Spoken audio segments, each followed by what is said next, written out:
Greetings, magical mavens. In this video, I invite you to join me for a show and tell flip through of my current Grimoire / Book of Shadows. For the past 6 months, I've been using this handmade binder to build my own Magic 101 book for my practice. While obviously I've been making and keeping various types of magical journals over the years, this is the first time that I've ever committed to creating a proper grimoire style book where each area of my practice is neatly documented and outlined, and even does have that element of someone else could sort of read it and learn from it, which we all kind of secretly have the desire that our magical witchy book would be able to do that. When I embarked on this project, I wanted to invite other magical mavens like you to join me. So the majority of what's in this binder are printable information and prompt pages that are also available in my shop and or in the Writing Witch Coven on Patreon. I started making and sharing these kinds of pages and workbooks because I know as well as anyone that whether you're brand new to the witchy path or if you've been practicing for years and years, creating that organized grimoire can be really daunting and intimidating. My goal for this project was to create a series of chapters that both provide useful information and inspiration for your practice, as well as guide you to document and express your own personal experiences on the path. So where most Book of Shadows pages you can find online simply outline generic, dogmatic information, the entire writing style of my pages is designed to give you ideas that will spark your own intuition. I share information in a way that allows you to adapt it for your own personal truth, and my journal prompts are designed in a way that are meant to invite you to answer in whatever way comes to you as opposed to answering it quote-unquote correctly. So in this video, I'm going to be going through my binder as it currently is and talking you through each and every page. This might be a long, super chatty video, so before diving straight into the witchy chit-chat, I just wanted to first let you know that I've just announced an exciting opportunity that you may want to take advantage of. While some of the pages in my binder are always available for download or to order pre-printed copies from my shop, there's also a growing number of pages that are exclusively available to Writing Witch Coven members who are a part of the top tier on Patreon specifically. This tier comes with a lot of value, even beyond just the pages, and while it is a really stellar deal in comparison to what each benefit is actually worth, I do understand that the monthly membership cost of about $100 a month is not for everyone right now. And that's why I've decided to do something special to celebrate the first 6 months of launching this grimoire building tier. Have you been curious about what my Writing Witch Coven grimoire subscribers get, but haven't been ready to sign up for your membership yet? Or perhaps this is the first you're hearing about it. Every month, top tier patrons get a new chapter for their binder Book of Shadows. Normally these information pages and prompt pages on various witchy subjects are only available to patrons at that top tier. But to celebrate 6 months of this project, I'm making them available to everybody in the shop for a limited time. So now through March 1st, you can purchase physical or digital versions to experience the magic of my guided grimoire building project without having to sign up for a membership. So at the link that's on the screen now, which will also be down below, you'll find the discounted bundle of all 6 chapters bundled together. And in that link, you'll also find additional links in case you decide you want to purchase individual chapters instead of taking advantage of the discounted bundle. And now, without further ado, let's take a deeper look into my grimoire.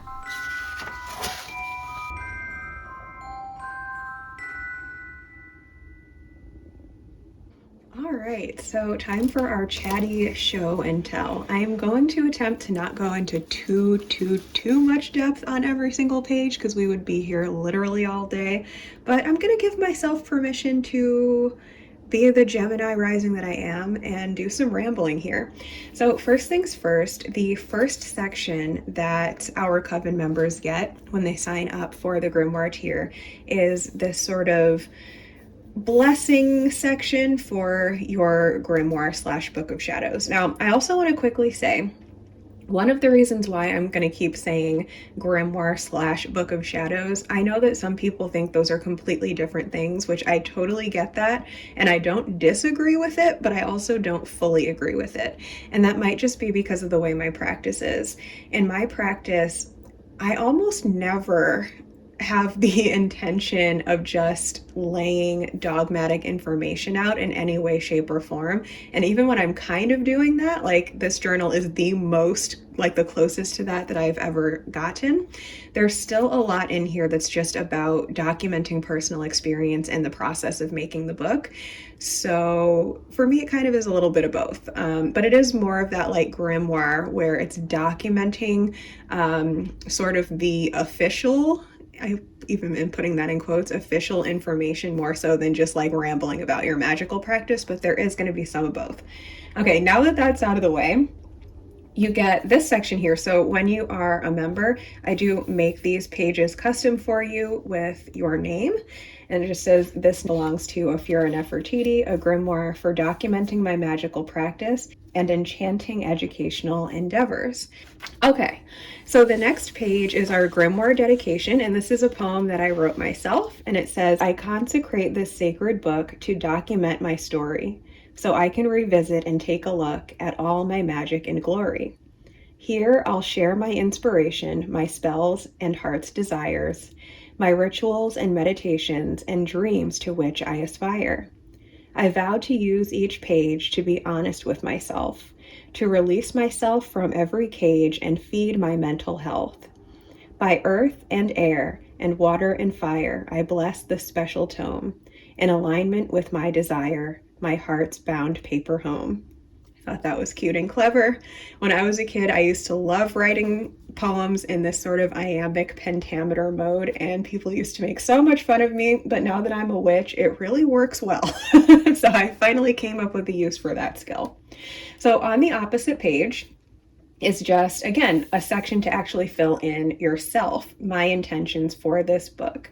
So let's see, what did I write here? My intention for this new grimoire is to fully step into my power as a green hearth and home witch, to live in a true sense of harmony with myself, nature, and my reality. I'm starting this journal of my magical practice at a time of major transition as I'm moving to an ideal home for the next chapter of my life. Now, I want to quickly mention that when I wrote this down, it was in October, and I did not know where I was going to live yet. So this was kind of me continuing to manifest that. I did a lot of different types of rituals and practices while I was manifesting my new home, but one of them was starting to talk about it as if it had already happened, but not in a way that made it openly feel like I was lying to myself. So I was saying I am moving into my ideal home. I didn't know where that was, but I knew that it was going to be true. So that's kind of how I went about that. It's also the heart of the season of the witch, a perfect time to reclaim my magical power in a big way. A time when shadows are coming up to be seen and embraced, and the balance of the earth is shifting to a new phase. A time of shedding of the old chapter and stepping bravely into the new, of turning inward toward my inner heart and the inner hearth. My intention for this book is that with every page I write, I shift more and more into my ideal self and my ideal life until the transformation is complete. My intention is to learn to balance my elements and zodiac axes so that my life feels aligned, fulfilled, and successful. So what I mean when I say my elements and my zodiacal axes. So if you know me, you know I love elements. I talk mostly about seasons and cycles on this channel currently, but we're going to actually be leaning more into my kind of second love, which is elements, as we move into a new series that I have coming out for the spring equinox, where we continue our cyclical living content but focusing more on the zodiacs. So what's really cool about learning about zodiacs is that it's another aspect of the Wheel of the Year. It's not even another version of the Wheel of the Year as much as it's another aspect of the exact same Wheel of the Year, and it deals with solstices and equinoxes and cross quarters in a really interesting way. So that's what we're going to be discussing coming up. And what's cool about doing it that way is that zodiacs also deal with elements. So it combines the cyclical concept with the elemental alchemy, which is when real magic happens. So I'm really excited to be talking more about that going forward. Now, that being said, that was written in October, and then there was also a back to the page that I didn't force myself to keep writing. Sometimes I challenge myself to fill an entire page, like however much space is available, to kind of really get myself thinking. But for this one, I wanted it to just feel effortlessly flowing out. So that time I only filled up one side of the page. But it worked out really well because just earlier this month, I actually came back and I wrote an additional sort of dedication, almost a recommitment several months later. So here's what it says. My intention for this grimoire in this new year is to open it and engage with it on a daily basis. I have been enjoying using this book as a way to return to center every week or so when the lunar and seasonal prompts come out on Patreon, but I haven't been making the time to fill in any of the other pages, and I'm ready for that to change now that the manifestation of the new home has been achieved. Part of this intention is about getting more consistent with my morning routine. I found that my mornings felt a bit out of control when I was stuck in a pattern of putting out little fires every day. Now that I'm moving on from that, hint, that was another part of manifesting, because when I wrote this, I felt like there was a lot of shit going on still. But I was saying, now that those fires are done being put out, and now that I'm moving on from that, my intention is to use this grimoire as a focal point in my morning practice, whether or not seasonal prompts are due. This way, I can not only be practicing what I preach to my audience, but also getting my own practice documented and developed, which was my intention for this journal. So what you're going to see from here on are mostly the chapters that the Writing Witch Grimoire tier receives on a monthly basis, but also you're going to see lunar prompt pages, which everyone on Patreon has access to, and you're also going to see our regular seasonal prompts, the same seasonal prompt pages that I've been using and promoting for many, many years now, and is available to multiple tiers on Patreon. So I also want to let you know that this is not in any super specific order right now, and that is part of why we are working with a binder, because if you're like me, when you want to do something organized like this, you have to really feel into it to see what kind of organization actually works for you. So, like, just because elemental magic is coming first here, I don't know if it's always going to be that way. I can always move this around, but this is just where it falls right now. So, elemental magic, understanding and crafting with the building blocks of reality. I just like to include my favorite artwork for whichever section we're looking at here. So I love this ancient drawing that almost reminds you of the Vitruvian Man, and it shows the pentagram, which represents the elements. So I'm going to read to you my elemental magic basics. Elemental wisdom attempts to organize all of the universal themes into 5 elements, which we think of as the building blocks of reality. 4 of these 5 elements refer to physical aspects of the world, as well as corresponding areas of life. The 5th element is more mysterious and harder to define. In the Western esoteric system, the 5 elements are earth, air, fire, water, and spirit. In some systems, you will see the word spirit being substituted for other similar words like ether, and still in some cases, you'll see only 4 of these elements being represented: earth, air, fire, and water. These are the 4 known as the cardinal elements, referring to the ones we can easily define through the 5 senses. The 5th element of spirit is thought of as the soul's essence, divinity of nature, universal intelligence, sentience or consciousness, perhaps even the great mystery or the meaning of life. If you happen to be experienced with the tarot, One of the easiest ways to think of the elements is by relating them to their corresponding card suits. Earth, the pentacle, is physical. Air, the sword, is mental. Water, the cup, is emotional. Fire, the wand, is transformational. Spirit, the major arcana, is the human consciousness or the overarching soul evolution that is creating the physical experience of the other elements. By learning to understand these elements both physically and metaphorically, we're able to identify how they're balanced or imbalanced in our lives so we can work with them in a more beneficial way. These elements are also part of the fabric of just about every other magical system we may encounter in our witchy path.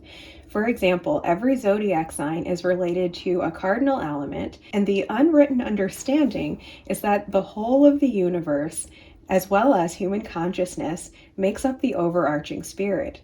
The law of gender assigns 2 of the cardinal elements to the divine masculine side of the spirit, and the other 2 to the divine feminine side of spirit. Wicca and other witchcraft traditions assign a magical tool or a place on the altar to each element during ritual, and so on. While in the Writing Witch Coven, we focus mainly on the 5 elements of Western philosophy, it's also important to note that the different esoteric systems and spiritual paths may view the elements differently. For example, in Eastern traditions, the elements are fire, water, earth, wood, and metal. While they're similar in that they explain the balance of the universe, their correspondences are different due to having originated from a different cultural perspective of the world. So this is kind of what our intro pages are usually like. It's usually me trying to take a giant subject and kind of condense it into one page. And the intention with these is that you will continue doing your own research, as well as I will continue sharing more information that you can either take notes on and fill into these sections of your binder, or that will obviously eventually come out into more of these page sets and things like that. So for this one, I also used the back of the page to go into a dialogue on the pentagram, because I feel the pentagram is a symbol of the elements, and it's important that people know that, because a lot of people, when you're outside of the craft or when you're curious about the craft, it's this symbol that you see first. And I think it's so important to understand what it means. So understanding the pentagram. The pentagram is the symbol of the 5-pointed star composed of 5 interlacing lines. While the 5-pointed star has grown to have so many layers of cultural connotations, it in essence represents nature and the place of the human being in the universe. It is only when specific connotations are applied to the symbol that it becomes a representation of either good or bad, and even those polarities are based on individual perspective. Each point on the star represents one of the 4 natural elements: earth, air, fire, water, and the 5th point represents the mysterious 5th element, spirit or consciousness. When the spirit is depicted above the 4 physical elements, this is typically regarded as a symbol of balance and health. When it is upside down, or the inverted pentagram, there is more nuance to its meaning. When the physical elements take priority over the higher knowing of spirit, imbalance occurs. Some magical practitioners will actually depict the pentagram facing in different directions based on the nature of the type of work they're doing. For example, the inverted pentagram can be used in workings where revoking bad habits is the intent. The upward-facing pentagram is generally accepted as the identifying symbol associated with Wicca, but the symbol itself is as old as the hills and actually has a place in every ancient religion. It's about the universal symmetry of the number 5, depicted through sacred geometry. As humans have the gift of free will, as with anything, it's all about how we choose to use it. If you notice that you're feeling imbalanced or unhealthy physically, spiritually, mentally, or emotionally, it may be because the elements in your life are out of balance. Remember the symbol of the pentagram and do some self-reflecting. Ask your intuition what adjustment needs to be made to restore balance in your life. Think of the pentagram as a healthy human body. Spirit at the top is the head, and the cardinal elements are the limbs. Without the head, nothing else would work. And as I'm writing this, there's something that there was no room on this page, but there's something that I would like to add when I create the next page, which is, it's almost kind of like the Hanged Man in the tarot if you see the pentagram upside down. It isn't necessarily a bad thing or necessarily about dark magic, although those are things that it can represent.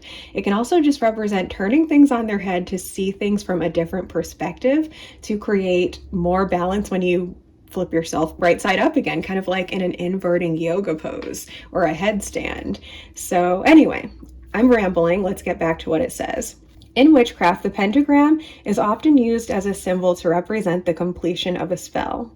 Each of the 5 elements is needed in order to draw an idea from the realm of imagination to the realm of real-world manifestation. For example, the idea is air. The desire is water. The drive to make it happen is fire.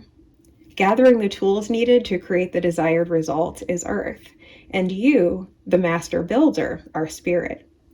When you have some of the elements present but lack others, the desire has yet to manifest, but bringing all of the elements together and doing what it takes to make your dream a reality, you are completing the puzzle. By drawing a circle around the star, we create the pentacle, a symbol of wholeness and completion. So from here, we just have a full cheat sheet on each element. Now, I'm going to be really honest with you for a second. We're going to have a little witchy confessional. So I'm obsessed with the elements. I have been obsessed with the elements for many years. I used to call my podcast the Alchemy of Affluence podcast, relating to the alchemy of elements and balancing your elements and all of that. But it wasn't until just a couple of years ago, maybe 3 years ago max, that I fully committed myself to actually memorizing what each symbol looked like. I could always remember certain ones, but not consistently remember what they all looked like on command, or it would take me a really long time to remember it.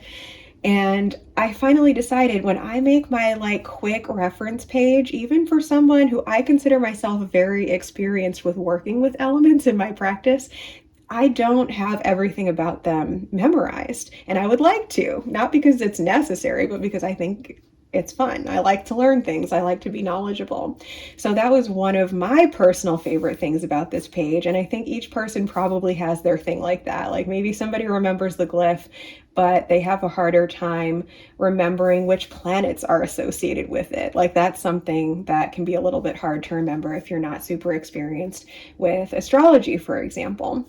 And in turn, it helps you to memorize things that will help you in other areas of your practice. So this one tells you that the zodiac signs Taurus, Virgo, and Capricorn are the ones that are related to Earth. So that kind of helps to, when you're visiting this page for any reason, it can help to kind of reinforce your knowledge and your wisdom in other areas as well. The earth element is a tribute to the divine feminine aspect of spirit, relating to the physical, tangible, 3D reality concepts of life.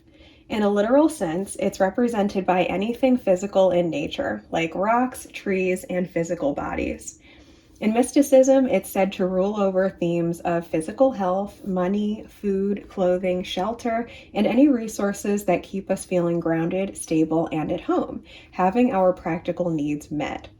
So the glyph is this one with the line through it facing down. I like to just kind of remind myself of that every time I see it. Gender feminine, sense, touch, zodiac signs Taurus, Virgo, Capricorn, planets Venus, Mercury, Saturn. Symbols, pentacles, coins, stones, plants, animals. Colors, green, brown, black. This makes me chuckle a little bit because I'm going to be honest with you. I kind of have a love-hate relationship with correspondence sheets. Those are those things you see floating around on places like Pinterest and Instagram, or even TikTok now, where somebody just spews this section to you and they don't explain why. There might even be ones in there that seem inconsistent to what you've heard previously, and there's no explanation as to why they feel that way or why they're spouting this information or why you should agree with them, right? Or where the information came from, which is why I think it's important to have, sections like this where I'm kind of explaining my perspective on it a little bit and why we're looking at it this way, or even you adding another page in here, a writing page.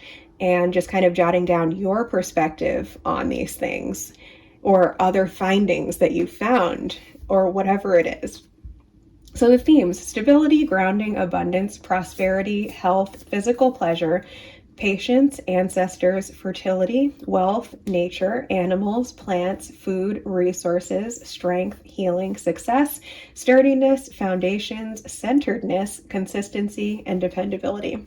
I loved creating this themes section based on my own research as well as my own experience, because as a person who has a really strong air element and Mercury as my chart ruler, I love word magic. And so for me, when I am thinking of doing a spell or anything like that, if I were to look at this page for inspiration to call in the earth element, this might be one of the most valuable sections to me, because it's basically a thesaurus of terms that describe the earth element. And you can pick and choose which ones you want to use to write an incantation or to say over and over again or to make art surrounding or like whatever it is. So that part is a lot of fun. Season, and this is where I get back into the non-dogmatism. So it says, use your relationship with the seasons to associate a season with each element. For example, earth can represent autumn, the season of harvest. That is what I believe earth to represent in my climate and with my experience of the path. You might live somewhere totally different, and you might have different reasons for associating them differently. Some associate the seasons strongly based on astrology. Some people use like their traditional ancestors' cultures perspective on which season was related to which element. There's a lot of different factors there. So that's why I like to leave some of these things open-ended instead of just spouting out my opinion on it as if it were fact. And again, that's why every section also, and I don't actually have them in here because, like I said, I have been really busy with other things, but each section does also come with 20 writing pages. And by 20, I mean a different design on both sides of each page for a total of 10 pages. So if you wanted to write about your opinion on seasons and elements right here, you could just pop this open, stick one of those writing pages in there, and do some journaling on your perspective. And that is how it becomes both a grimoire and a book of shadows at the same time. You see where this is going? There's so many possibilities. It's so much fun. Okay, direction. Use your intuition and environment to associate a direction with each element. For example, the ground is down, so earth could represent the south. If the forest or mountain is to the east of your home, earth could correspond to east. This correspondence is entirely optional. I also like to include that part because while I'm telling you it's up to you and you have to use your own intuition, if your intuition is telling you that it doesn't matter which season or which direction is related to which element, or that you don't believe there is a correlation, you don't even have to do that part. And I think that's so important to be aware of. And then I just did the exact same thing for each of the elements. And you know what? Just for fun, so that this video is also slightly educational or just relaxing to listen to, I'm also going to read you these pages. The air element is attributed to the divine masculine aspect of spirit, relating to the mental, conceptual areas of life. Being the least tangible of the cardinal elements, it's represented by air and wind themselves, as well as by the symbol of the sword. In mysticism, it corresponds to anything cerebral in nature, like thoughts, ideas, belief systems, communication, speech, conversation, telecommunication, technologies, documentation, literature, education, and clarity. There we go with those keywords again. Glyph, it's the one pointing up with the line through it, and my way to remember that is it kind of looks like a letter A for air. Masculine, sense, sound, zodiac signs, Gemini, Libra, and Aquarius. I am a Aquarius Sun, Aquarius Venus, Gemini rising. So air is really strong for me. And since Gemini is my ascendant or my rising sign, that means that Mercury is my chart ruler, and that is a planet associated with the air element, as well as Venus and Uranus. Venus is a weird one, because the version of astrology that was passed down to us through the ancient Greeks is very sexist, and there's only like one female goddess that made it into the entire naming of the planets. Venus has to do multiple jobs to represent the divine feminine. And so you will find her associated with both air as well as earth, I believe, right? Did we say that? See, I don't fully have some of these memorized myself, so this is just as helpful. Yes, it is earth. So yeah, and that's interesting too, because earth is considered a feminine element in esotericism, whereas air is considered masculine. So this is an example of when Venus is kind of having to express her masculine side. And for a long time, I did not understand or ever commit to memory that Venus was associated with air, because to me, it didn't make sense. But then I actually had someone explain it to me in a way that makes total sense, and now I always remember it. So while you can think of Venus in the earth element as this sort of fertility goddess, what we tend to think of her as well as she's a mother, right? That's easy to remember for me because that's very quote unquote feminine, right? But in her more masculine expression, and this is where we get back to the concept of a spectrum and not just like masculine or feminine and nothing in between. But she also represents, think light, Mowgli, shush. He's over here in a sun patch. He's over here in a sun patch, just acting crazy because he's ready for spring. You crazy cat. Okay, ignoring Mowgli and getting back to my rant. Oh my gosh, he's so cute though. Okay. Getting back to my sidetrack here about Venus, think light academia vibes. Like imagine those really aesthetic photos of a girl in like a silk dress and a soft cashmere cardigan and like a silk hair bow, and she's in a beautiful historical library or an art gallery or something like that. Or just think of art that depicts Venus throughout the countless ages that Venus has been depicted in art over and over again by completely different kinds of people. Like that is kind of her expression as air. It's like art and beauty, right? Anyway, I thought that was really interesting to learn. I learned that from my astrology mentor, Tanae Stewart. Okay, so planets, like I said, Mercury and Venus, and then also Uranus. Symbols, clouds, wind, swords, and there's also room here where you could fill in your own as well. I think next time I might actually go back in and like add like a little line there to encourage people to actually write, not necessarily for the ones that are more fixed like the zodiac and the planets, but for things that are open-ended like symbols and colors.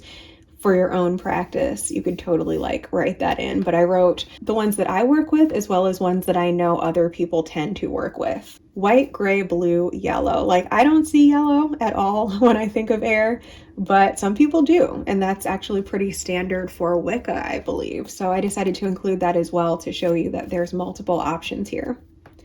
For themes, clarity, communication, conversation, connection, technology, education, decision-making, documentation, thoughts, ideas, inspiration, the written or spoken word.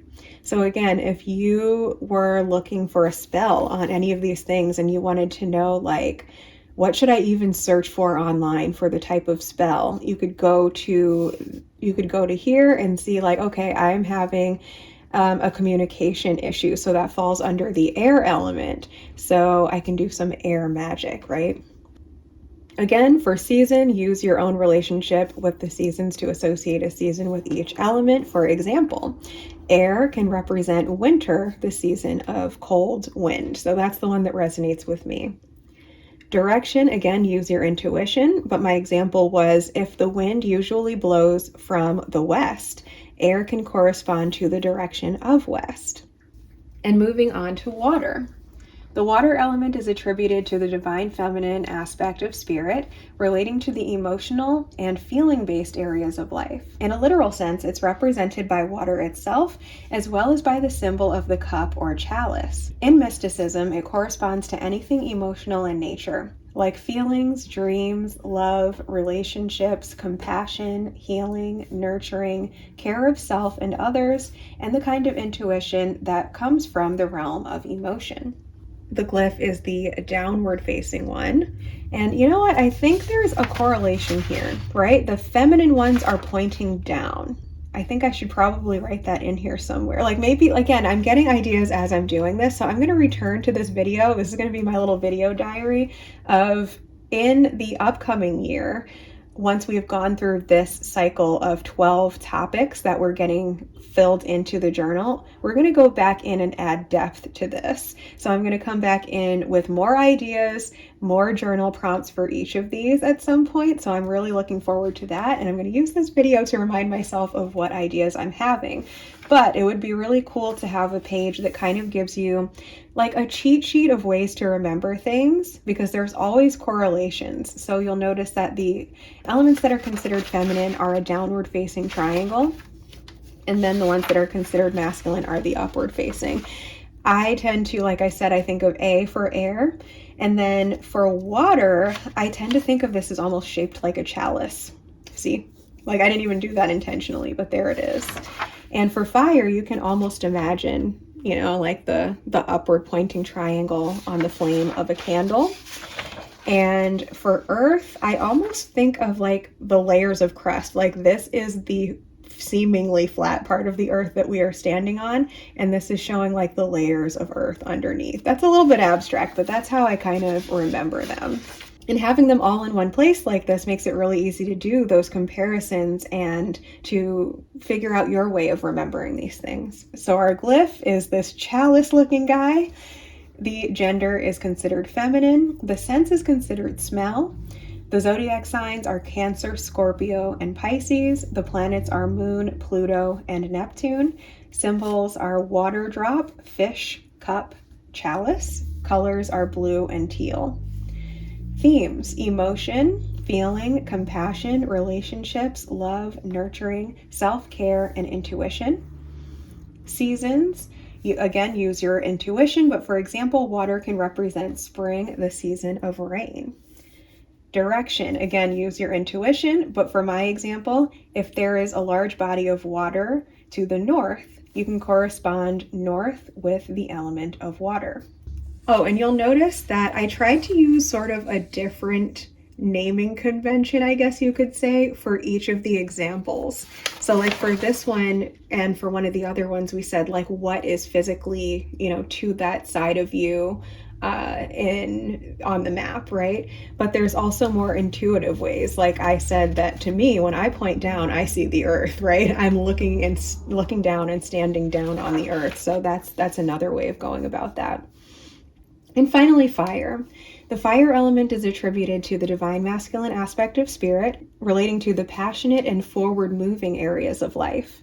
In a literal sense, it's represented by fire itself, as well as by the symbol of the wooden wand for building or for kindling. So you'll notice that in the tarot, in many cases, or in many decks, especially the most like ones we consider standard, the element that's to do with forward-moving creativity is represented by wands, and sometimes you see the wands being used to actively build or create something. Other times you see it being used to start a fire or to make light, so that you can continue your quest or whatever, right? So those are some fun ways to remember that. In mysticism, it corresponds to anything transformational in nature, like passion, change, transmutation, anger, desire, creativity, career, success, conflict, action, courage, and motivation. The glyph is this upward-facing sort of flame symbol. Gender, masculine. Sense, vision. Zodiac signs, Aries, Leo, Sagittarius. Planets, Mars, Sun, Jupiter. Symbols, flame, torch, wand. Colors, red, orange. Themes, passion, action, transformation, change, creativity, motivation.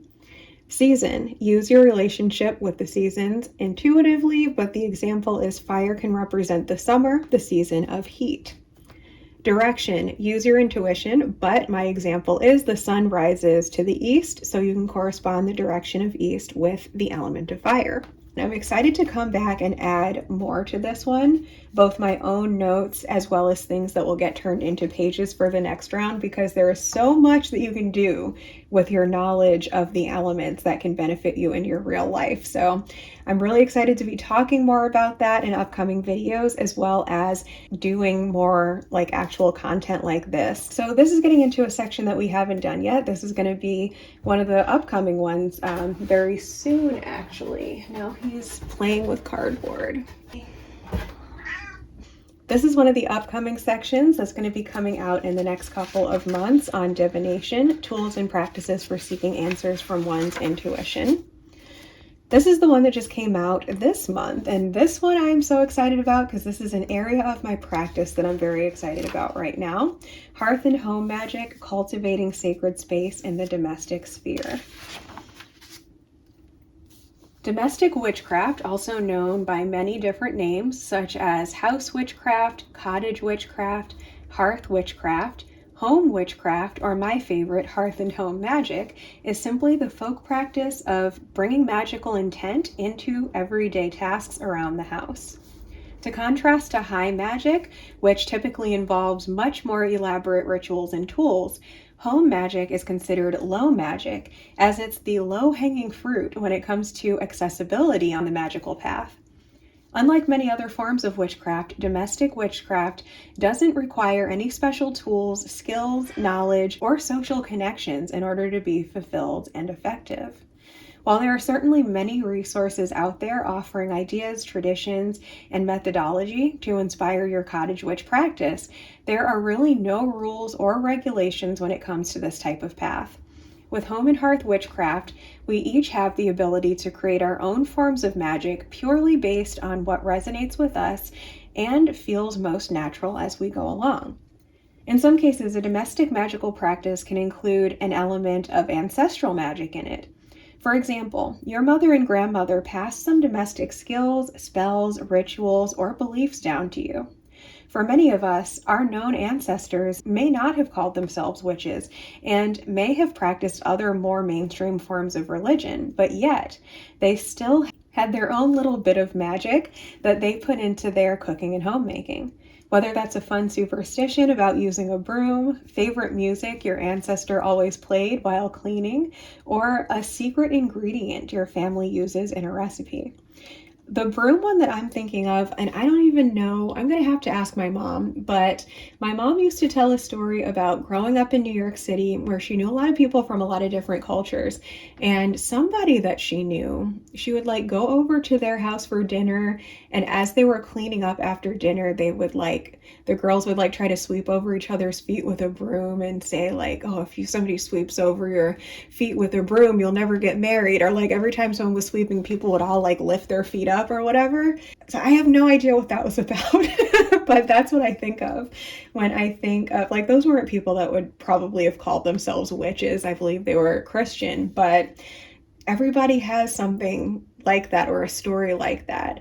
Or a tradition that has nothing to do with superstition, but is just a way of doing something like secret recipes in your family and things like that. So that's part of what I mean when I say it's really accessible. Like, even if you live with other people who don't know that you're a witch, you can absolutely put witchy magic into any housekeeping or cooking that you're doing without anyone having to know anything about it.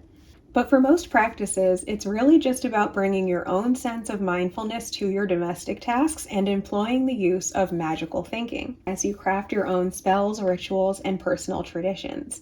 In this way, your domestic life can feel more fun, fulfilling, and magical when you simply cross over your otherwise mundane household tasks with other aspects of your spiritual path. It's also a kind of practical magic that allows us to reclaim what would otherwise be idle time, or worse, an opportunity for the mind to wander to negative thought patterns, and utilize this time to maximize the energy we're putting into our desires. This is where the majority of my hearth and home practice is, because I kind of come from a family that doesn't have a lot of like strong traditions per se. But I know that the traditions one is really strong for some people, and then there are those of us who maybe we don't know our ancestors, or we did, but we didn't necessarily resonate with what they were doing. This is the version for us. So this is mainly what we're focusing on here. So for example, as a word witch, I find it most natural to give energy to my intentions through mantras, power words, affirmations, and incantations. So my go-to way of practicing practicing domestic witchcraft is simply to repeat my intentions in my head as I'm cooking, cleaning, and gardening. It's also helpful to note that in some cases, part of what makes a domestic witch is their overall intention to manifest and maintain a home environment that feels healthy, happy, prosperous, and spiritually fulfilling. While anyone can practice home witchcraft as part of their path, there are those of us who identify with it more strongly due to our personal inclination towards matters of the home. In this chapter, we'll take a look at each area of the home and some ways to bring magic and mindfulness to each task, using the elements as a guide for a well-rounded practice.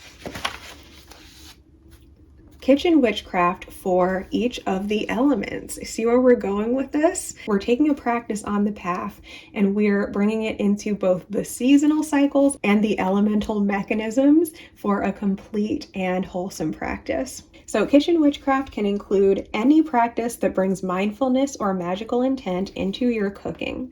Here are some more ideas for a well-rounded kitchen witchery practice. For air, say affirmations, incantations, mantras, or words of power to yourself or aloud as you're cooking. Play music or a guided meditation that aligns with your intentions or desired feelings as you cook and eat. I love to do this one because I don't even have to think, and I can focus on just intuitively throwing together my witch's brew of dinner. And I can kind of just have that magical vibe happening in the background or in sort of the background of my mind. For earth, use your personal correspondences for common culinary herbs and foods with intention to magnify your spells, perhaps incorporating ancestral traditions from your family or culture. Use your hands to really work your intentions or your desired feelings into dough that you're kneading or mixtures that you're tossing by hand, and see any cooking tools as a magic wand of sorts. You may even wish to consecrate a wooden spoon as your official wand. Now, while I love these ideas and do kind of practice them sometimes, since earth is not my most personality, I don't have a personality sign or a strong sort of personality aspect of the earth element. For me, I have a lot of earth element in an area of my life that's not directly related to my personality in a way. So when I'm just being expressive, which to me cooking is a form of expression, I tend to express it by being in a mindset and evoking a vibe and using power words. And I'm going to be honest, most of the time in my practice, my kitchen magic is happening on a busy weekday night when I've been sitting at my desk editing a video for too long, or something went wrong with the house and I'm exhausted, but I want to come back to center, come back to self, come back to self-care, get my mindset straight. And so I'm doing things like this where I'm just intuitively cooking and using my mind, not to think, to take a break from thinking and get more into sort of just a creative sort of flow. But if you have strong earth placements that are very much about the way that you express yourself, then you probably are one of those people that knows off the top of your head and is thinking it the entire time of all the herbs that you're putting into your cooking. Whereas for me, it's vaguely there, but I'm not able to fully focus on it when I'm just going through the motions of this type of practical ritual. But again, I like to have them there for all of us because sometimes I might be like, dude, I want to evoke some more earth element into my life. So I'm going to return to these types of ideas to actually bring that balance back where I need it. So sometimes it's about falling into the natural habits that keep you going, and other times it's about shaking things up a bit. So for fire, focus on the flame or red-hottedness of your stove, being mindful of how cooking is a form of alchemy, transitioning raw materials into a masterpiece that's greater than the sum of its parts. Light a kitchen candle every time you're doing magic in the kitchen or wanting to bring magical intent into cooking or eating of a meal. This one is another one that I tend to do when I remember to or when I make sure that I'm in a habit of doing so. So along with air, fire is one that plays a big role in my sort of personality areas of my astrology chart. Fire tends to kind of come out more in my expression. So for me, since it all goes back to the air element most of the time for me, the other elements sort of play a role in that. So for me, when I light a candle, when I'm cooking and eating, that triggers the mindset that this is a ritual, this is magic, and I need to be in magical thinking and not in like, stress ball thinking or whatever work thinking I was doing earlier. So if you resonate with fire in a different way, like for you, that candle might represent something completely different, or the way that you're working with that fire might feel totally different. Whereas for me, it's more so about the mindset. So water. Be mindful that the water content of your cooking and any water you use at the kitchen sink is a sacred element that can be programmed like a crystal. Focus on water's nourishing and magnifying properties as you program your cooking with loving intention. I love this idea of kind of imagining it as a potion, which I kind of do, but really for me, it's more so about being mindful. Like the mindfulness element is the strongest part for me because I am so air heavy. Okay, moving on to cleansing and space clearing. Space clearing and spiritual cleaning are the physical and energetic counterparts in keeping one's home healthy and hygienic. Here are some ideas for magical cleaning and clearing. Air. Smoke cleansing with burning herbs while chanting a mantra or incantation. So this one involves literal air of the smoke as well as the sort of alchemical concept of the mental alchemical concept. Because the thing with, now I'm going down a path here, but quick side tangent.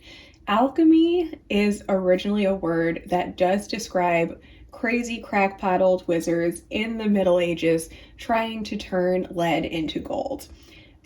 Historically speaking, that is what it is, but out of that came this more like mindset alchemy as people continue to analyze the concept of alchemy throughout history. And now most of us witches are not literally trying to turn lead into gold. We are doing this sort of spiritual and mental alchemy where we're transforming our, what I like to call it, our perceived weaknesses into our greatest strengths.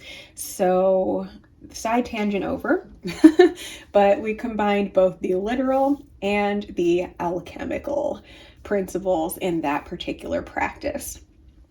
So intentional aromatherapy, such as using herbal correspondences with essential oils and a diffuser. That's almost more so if you're into expressing it in a watery way, right? Whereas this one is more like very literally airy.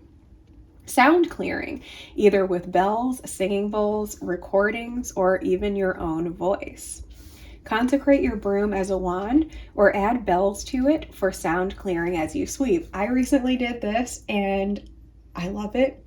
There's a part of me that's like literally having to cleanse my energy every time I do that because I have this sort of built up PTSD in my body of living in cramped spaces with other people for large amounts of my life, whether it be like in a crappy apartment building or just like growing up in a large family and a small house, where I've always been extremely mindful of trying not to make noise because I hate when other people are making a lot of noise and I don't want to be the one making a lot of noise.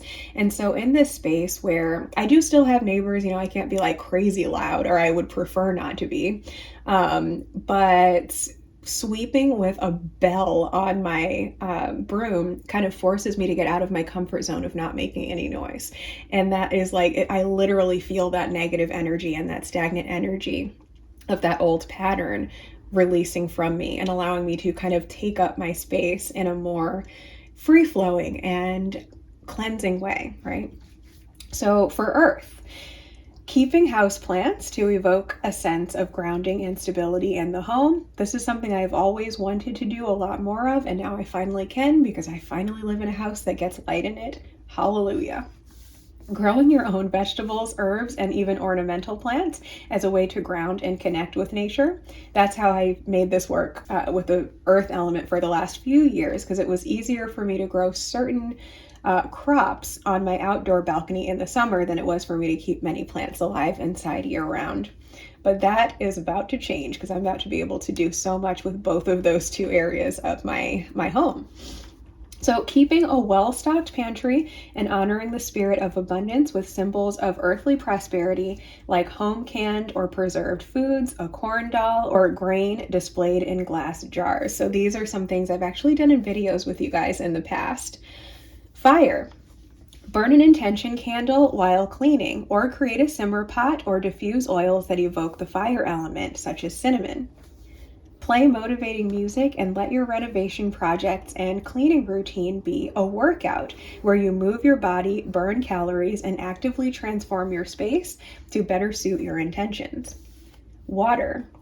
Wash your floors with a spiritual bath, a mindfully crafted herbal tea, using herbs and/or crystals in the water. Make an intentional clearing spray, similar to a spiritual bath, but for use as a cleaning spray or a room spray. Visualize any water used for cleaning as a magical cleansing potion that you see the old stagnant energy being washed down the drain with the dirty water. And finally, because this part is so important, personal and ancestral traditions. Use this space to write down any personal traditions you already have that bring magic or mindfulness into your domestic practices. If there are any ancestral traditions from your family or culture that inspire you, you can write those down too. So I'm going to sit down and do this really soon. And moving on to herbology, which was another really fun one for me to do because I am really getting into my earth element. I started about last year this time, really healing and working on my relationship with the earth element, and I'm here for it right now. So this is literally just a copy of a Middle Ages herbal book cover that I think is really cool. I think it's a Culpeper, which a lot of what we get both magically and medicinally as a reference for historical herbalism comes from this guy called Culpeper. And I just thought that was really cute, so I just stuck that there. And so here is your Herbology 101. There seems to be some debate around the meaning of the term herbology.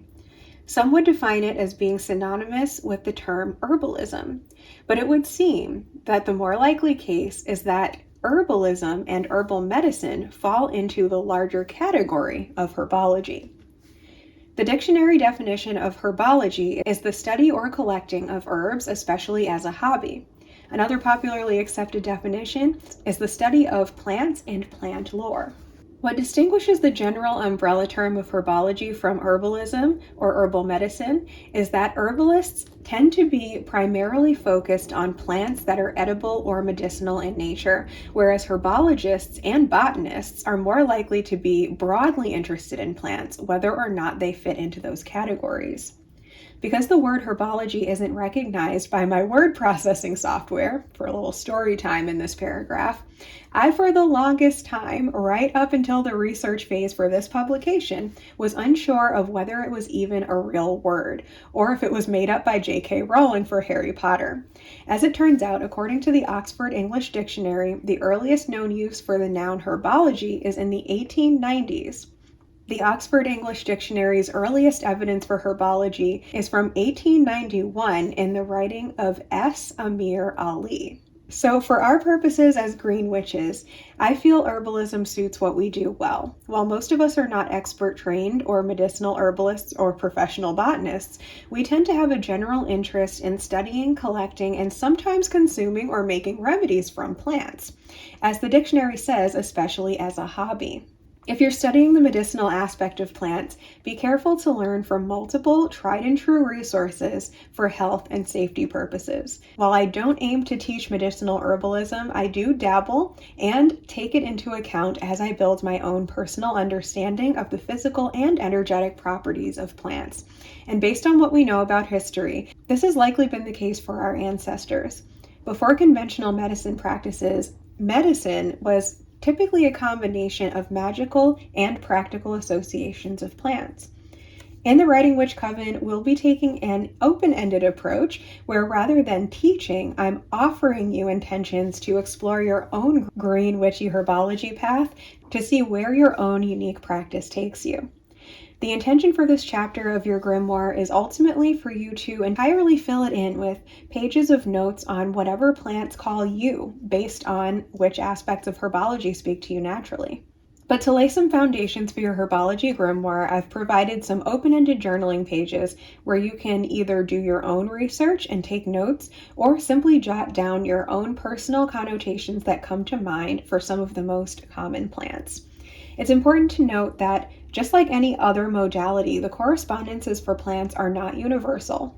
You may find that different correspondences resonate with you, but for an idea of where to start, I've included some of the most common correspondences that also resonate with me. So the rest of these, as you can see, are not yet filled in. I literally just wrote that in when I was creating the listing for one of these pens. I wanted to show how it looked writing, so I just wrote lavender is one of the most. I will come back and fill that in. I just did a couple of common herbs, a little cheat sheet for them. I did use the most, what I see as traditional correspondences for each one, but like I mentioned in the preface, you could totally journal that away if you wanted to, if you have different correspondences. So for lavender, air, masculine, Mercury, Gemini. Peace, clarity, sleep, dreams, vision, calm, soothing, purity, serenity, silence, love, emotional healing, innocence. For rose, water, feminine, Venus, Libra, love, beauty, passion, luxury, duality, romance, courage, intimacy, desire. Sage, air, masculine, Jupiter, Sagittarius, cleansing, protection, intentions, protection, wisdom. Oh my gosh, I put protection twice.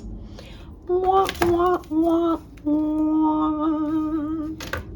I'll come back and fix that for the next round. Wisdom and clarity. Rosemary, fire, masculine, sun, Aries. Remembrance, cleansing, protection, love, luck, wisdom, health, recovery. And I have to tell you guys, one of my favorite things about doing sets of pages like this is the image research. I use predominantly public domain, vintage, and antique images because that is the style that I personally love so much. And occasionally I do my own hand drawings, and I'll point them out when they come up in here. But yeah, I love to do image research and find these inspiring weird old drawings. Grape, earth, feminine, Jupiter, Taurus. Pomegranate, this is one that I've been working with a lot more in the past year or two. Water, feminine, Pluto, Scorpio. Fertility, abundance, initiation, wisdom, blood, death, birth, transformation. And I'm also taking a little mental note here for next time. I would love to do a second page for each one of these that has prompts associated perhaps with each of these correspondences. I'm also thinking now that I'm looking at pomegranate, a section on associated deities, because for me, pomegranate and Persephone really match up, and a lot of the themes that are listed here are also associated with her. So that would be a fun thing to do some pages on going forward. So I'm probably going to use this space to take notes on that idea as that's popping up. And then from whatever my notes are, then I'll end up creating like printable pages for you. And finally, wheat, earth, feminine, sun, Virgo. That's another one that I would love to do some journaling on, Virgo and wheat. Fertility, abundance, death, bounty, resurrection, harvest, sunshine, plenty. And you know what would even be more fun too? Another great idea, another correspondence could be season. And that could actually be a pretty straightforward one because it could be related to when these things are in season. So that would be fun too. Because when I think of Virgo season and wheat, I also think of Lammas/Lunasa, the Sabbath. So there's another little mental connection there. Manifestation is coming up. So when you first join, you get this binder. Either this exact design or one that has brown and this darker brown instead of black, but basically this binder. You get the introduction section that we went over, and then you get these 12 section dividers here. So like this here is a divider, and then in a following month you would get the pages that go in it. So the part of the benefit of that, other than just getting excited for what's coming out, is also that you can start putting your own pages. So if you're doing your own research on manifestation while you're waiting for the section on manifestation to come out, you could totally put your own note sheets here and just start taking your own notes in the meantime. So that one isn't done yet. Mindset Magic isn't done yet, but those will be coming out in months very soon. So this is where we kind of shift gears a little bit. This section right here is one of those dividers that you get when you sign up. But this also corresponds to another aspect of what we're doing in the Writing Witch Coven, which is available to even more members at lower tiers than this Grimoire building topics project that we've been looking at so far. There's only 3 tiers. If you're in the top or the middle, you do get access to our seasonal living challenge, which takes place for the 5 weeks surrounding each of the 8 Sabbats on the witch's calendar. And you get journal prompts and pages that go with that. So if you are in the top tier and you're doing the Grimoire building, this would be the divider, and then you would go ahead and start filling this section in with the prompts that we're doing for the challenge. Now, this is the one exception right here of something that is not available on Patreon or in the shop. This was actually the Grimoire pages associated with the most recent Empowered Modern Witches Summit that I was a part of with the Witch of Lupin Hollow. So I did a section on autumn energies, and I offered this information and journal prompt section where I gave you guys my Ode to September poem. I'm not going to read the whole thing right now because it is really long and you've probably heard it in other videos, but it is also available as a printable, just not this exact layout. And then this is sort of a slightly different take on the same usual themes that we focus on in Patreon, but I just kind of crafted them a little bit differently for the specific way that we were going about it for my summit presentation. And there's some more information about the autumn equinox and just the witchy harvest season in general here. I'm not going to go into super depth on that because it is not available to you unless you were a part of that summit and you upgraded. And then this was just where I was going to take some notes on what is this? My goal for the rest of the year and year ahead is to really anchor in the feeling of stability and fulfillment, specifically in my domestic and business life. Well, I wrote this before moving to my new home, so I'm going to consider a big part of that manifestation done. This was just me starting to answer these questions, but I guess I didn't answer all of them. These are some more journal prompts that went with that. Okay, so this is getting into the stuff that is available to you regardless of whether you are in the Coven or not.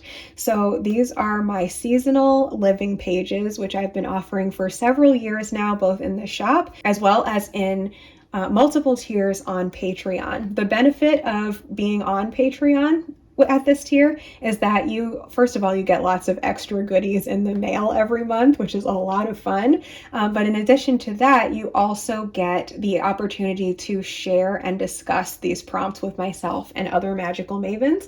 However, this is stuff that you can get in the shop. So here's our autumn equinox poem. This is the version of the page that is available in the shop. This is our regular autumn equinox journal prompts. I'm not going to go through all of these because we have been over these concepts so many times, and many of you already have these pages. Now, this is an example of new journal prompts that you might want to do if you have already done the original set. As I always say, I tend to do these if not every year, every few years. So for example, I didn't do this set of journal prompts last year, but I did do it the year before. So I'm doing it again to revisit these common themes. But if you've already done that and you're looking for something new, this is the set for you, and this is available in the shop.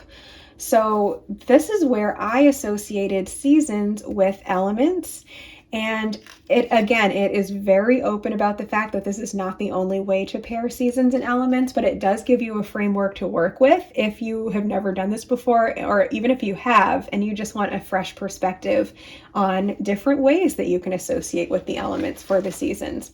So essentially it explains why I picked that element for that season. I ask you how the element is showing up based on its alchemical themes in your life right now at the start of the season.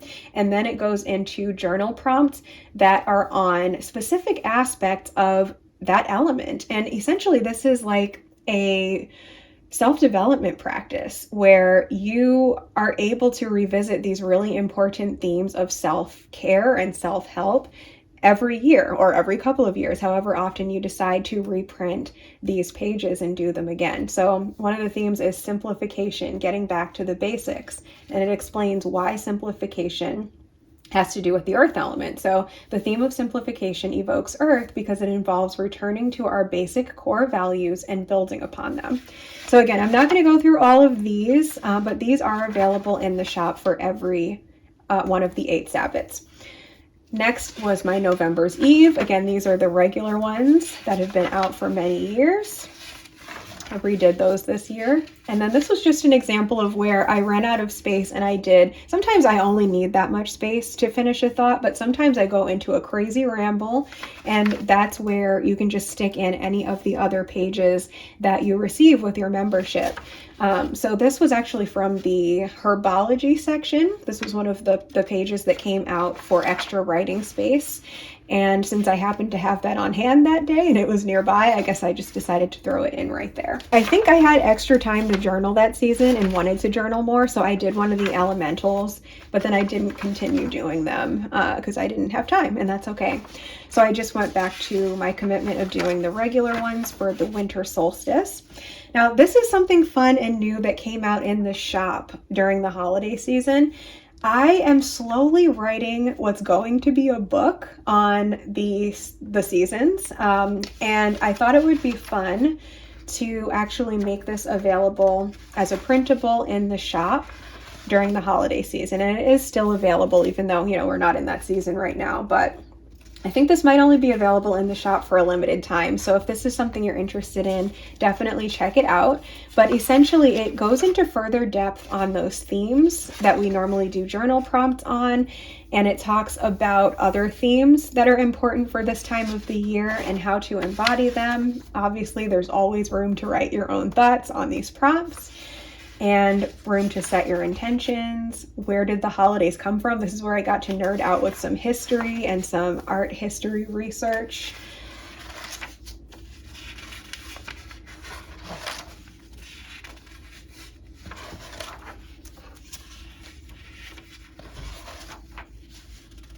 This is about the herbology of the winter solstice and some important plants that we work with that time of year, and even what things that people think of as being related to Christmas actually have to do with human history.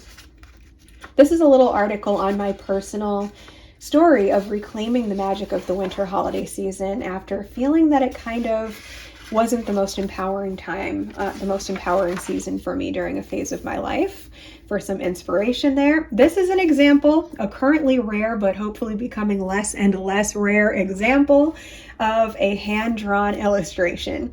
So this one I did draw myself. This is part of this winter solstice chapter of the book that I'm writing. And I wrote, "While times may be harder during the winter months, the evergreen is here as a symbol of our inner light, which will outlast the season." So I plan on doing more cute things like this. It's just about having the time and getting out of my head about getting back into drawing. So that's a goal for me. So this is just, again, some information on the magic of evergreens, and then again, a prompt about the evergreens and your practice. And then I actually did a DIY. First I talked about the symbolism of the wreath and left space for you to talk about your associations of it. And then I did a visual tutorial on how to make a natural evergreen wreath using potentially just random cuttings from outside. Okay, so this is our winter solstice poem. That is available in the shop. You've probably heard this in a winter solstice video recently. And then moving on to the current season. So this is the last of where I'm currently at with this round of seasonal prompts. I started it for the fall season, for the autumn equinox, and now we're here at February's Eve. So I'll continue printing these out when I'm printing them out for my patrons. So there's our February's Eve prompts. Again, not going to go through these. You're probably familiar at least with these themes if you don't have the pages already. This was just me writing down some in-bulk ideas of things that I was considering doing during the in-bulk season. And this moves us along into our moon magic section. Alright, so if there's any background noise, it is because I just had to pause from filming because I quickly looked ahead just to see what was left, and I realized that I actually ended up getting rid of a few of the pages that I had originally printed for the astrology section, because I realized that I actually hole punched them on the wrong side, and so it no longer made sense in the context of the journal. So I actually decided to do with those, a little sneak peek into what I do in the shop, is like if there's something like that that's still a good page, that could be used just like as a sample, like for someone to get as an extra when they purchase something from my shop. That's sometimes where things like that end up. So somebody might get some free astrology pages in their upcoming order, and they'll just have to ignore the fact that the holes are punched on the wrong side. Waste not, want not, guys. Like, I don't like waste. So, and I love giving things away when I can as well. So that is the noise in the background, is the printer printing those pages out. But we're going to take a little look at our moon magic section. Moon magic, lunar phases, and moon sign astrology practices. Moon magic, the practice of aligning one's lifestyle or spiritual path with the cycle of the moon. This can be based around a belief in astrology, or it can be simply used as a convenient way to track the passing of time in a meaningful way. There's a multitude of different styles of moon magic practice, ranging from exceedingly simple to far more complex. In this section, we'll be focusing on the basics of moon magic, starting with the monthly phases. Each phase corresponds to a season of the universal plant, tend, harvest, compost cycle that we also see in the Wheel of the Year. By looking at each moon phase as part of the cycle of inception, growth, peak, decline, death, and rebirth, we're able to see a fuller picture of how the universe works and how we can benefit from tuning into that natural flow of energy. Moon magic basics. Lunar wisdom splits the moon's cycle up into 4 equal parts, each about 1 week long. In fact, before the advent of the modern calendar system, ancient cultures followed the actual moon cycle as their month or moonth. Each of these moon phases embodies one of the 4 parts of the universal plant, tend, harvest, compost cycle that is reflected in every part of life. These are the moon's new, waxing, full, and waning phases. Waxing means growing, and waning means shrinking. And we focus on the midpoint of the waxing phase, known as the first quarter moon, and the midpoint of the waning phase, known as the last quarter moon.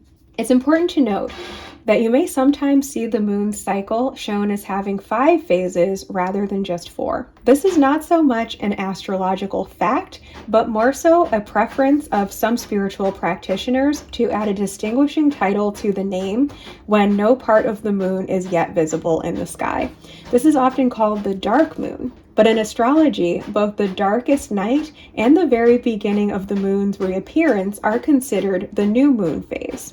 For the sake of simplicity in the Writing Witch Coven, we only do 1 lunar prompt per week, 1 for each of the 4 standard phases. But when it comes to personal spellcraft and rituals, I've often worked with the dark moon and new moon as separate energies.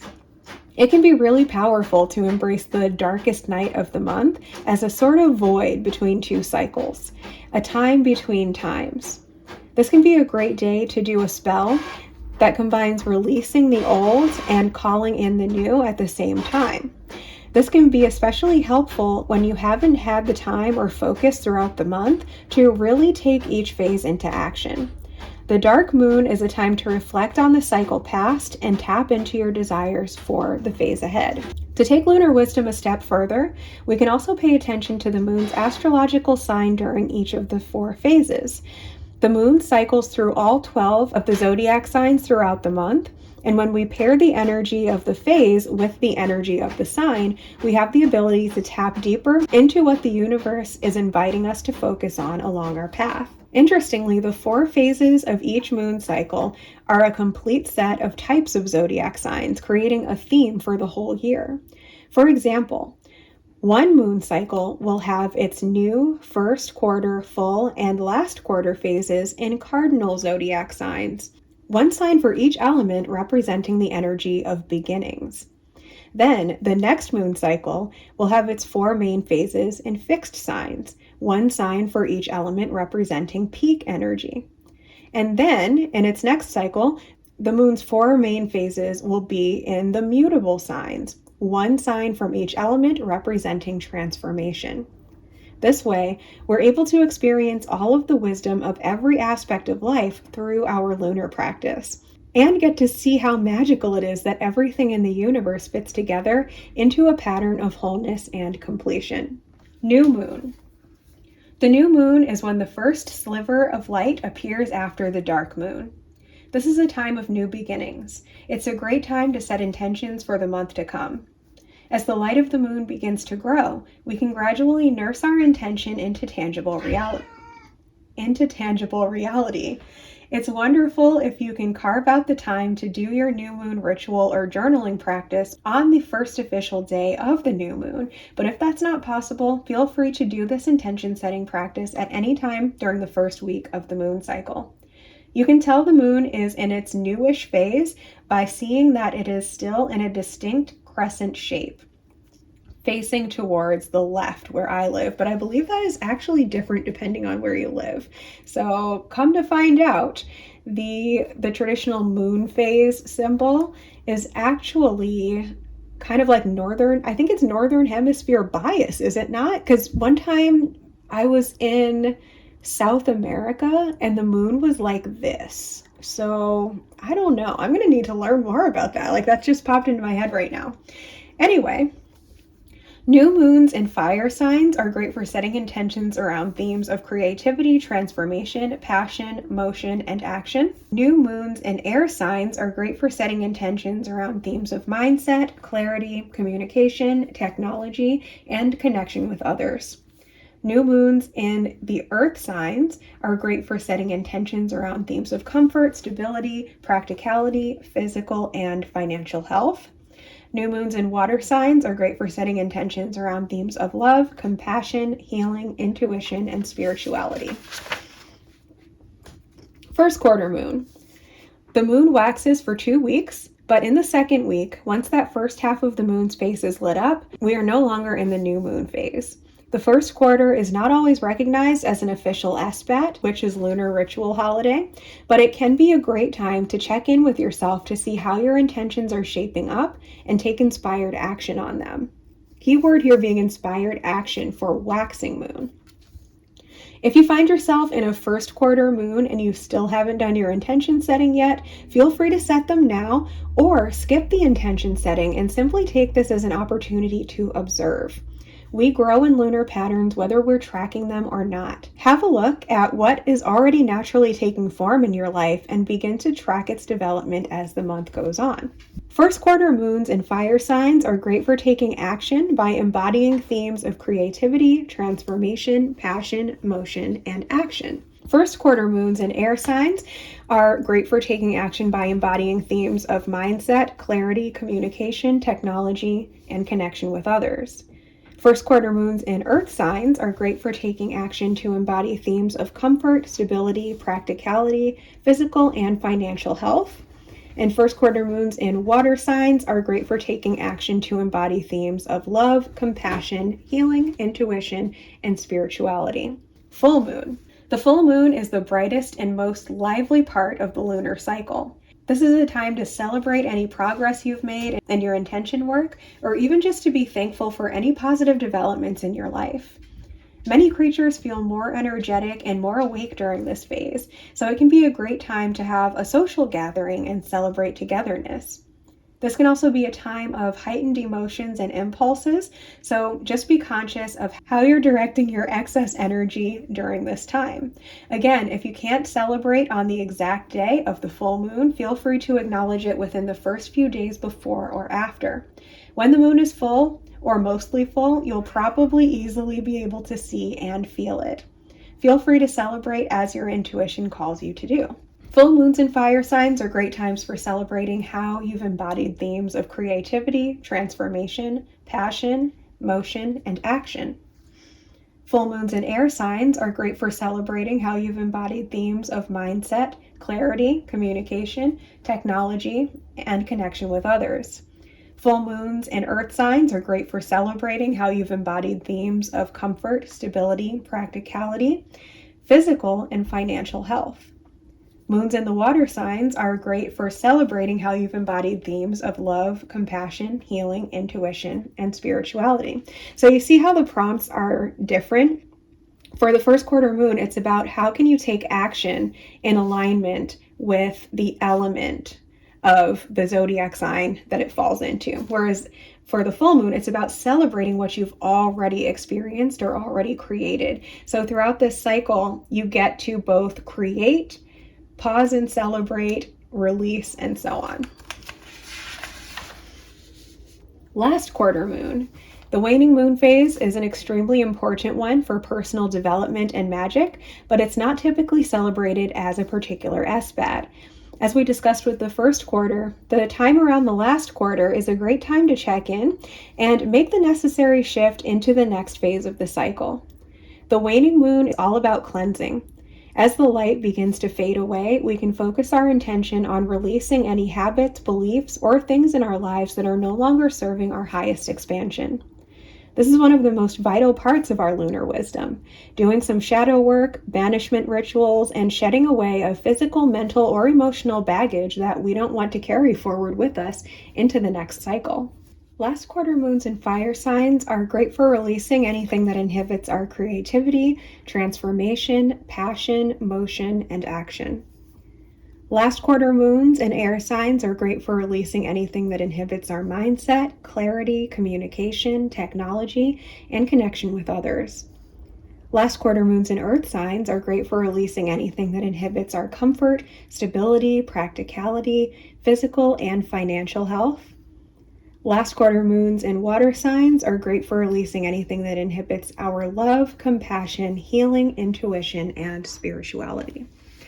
So, this is another example of where one of these information sections for the Writing Witch Grimoire tier also fit in with other things we're doing on Patreon. So as I mentioned, everybody on Patreon gets access to monthly lunar astrology prompt pages such as this one. So I'm not going to flip through every single one of these because I've been going since August, and but I'm just going to kind of flip through to show you what this looks like. So full moon in Aquarius tells you the date, tells you what Aquarius energy is and what it has to do with combining it with the current moon phase. And then it gives a direct prompt that I've creatively come up with by combining the moon's sign and phase. So for example, for the full moon in Aquarius, what is one example of a time you've successfully celebrating full moon, manifested a desire in an unexpected way, or by embracing your ability to see outside the box? So this is about the unexpected for Aquarius, as well as seeing outside the box. And this is just an example of like, sometimes I have a lot to say and other times I don't have a lot to say. And that's okay. Sometimes it's to do with what the signs of the moon are even doing. And other times, you know, it's just my own personal growth cycles, and it's interesting to kind of observe that. So yeah, we're not going to go through every single one of these, but there's 4 of these that come out each month. So you get your cover page for the month. You get a note sheet, which this is a prime example. I don't always use my note sheets, which is fine, but when I do, it's often for interesting different things. Sometimes, like there's an example of one page where I was doing the prompt that was on this side of the sheet and I wanted to write so much more that I continued it right here. And then this one is an example of a time when I decided to do a divination reading on the new moon. That was like the perfect thing to kind of fill in on this lunar notes sheet here. So this is just me documenting my tarot reading. So yeah, we've been through quite a few of these so far, and new ones are coming out every month.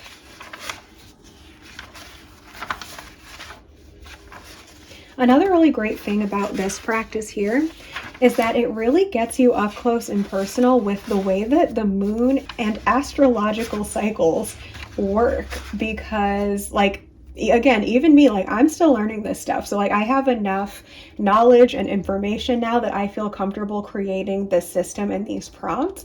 But part of it is so that I can continue doing this and learning from it, because like, so for example, this one took place in January, which is Capricorn season as part of the wheel of the year. Winter solstice marks the beginning of Capricorn season, and then within Capricorn season, there is always a new moon in Capricorn, and then there's always a full moon in the opposite sign, which in this case is, let's see, the opposite one would have been Cancer, is the opposite of Capricorn. So in this case, it ended up falling in the Gregorian calendar month section of December because of the way Patreon works. I don't just do lunar months in my creation schedule because people sign up for monthly benefits. So it makes more sense to work with the Gregorian calendar in that way, which is why we have,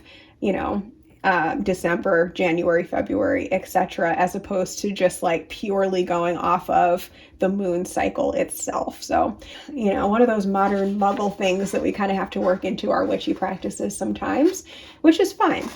Because some of us have learned to work with the Gregorian calendar and it helps us to do it that way. So this brings us up to the current one. So I just did these this past month. So again, we had our new moon in Aquarius because it was Aquarius season on the wheel of the year.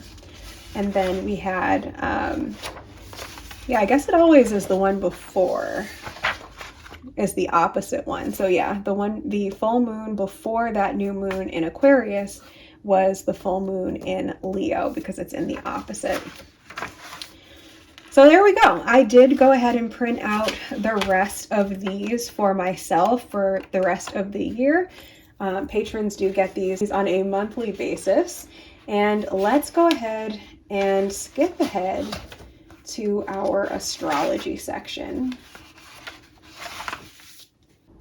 All right, let me really quick throw this back in here. There we go. Okay. Astrology. So here's our astrology basics. Astrology splits up the year into 12 equal parts, each about a month long. Each is ruled over by a constellation that the sun appears to pass through on its journey through the seasons. The zodiac seasons each rule over an area of life. In a birth chart, they rule over houses numbered 1 through 12.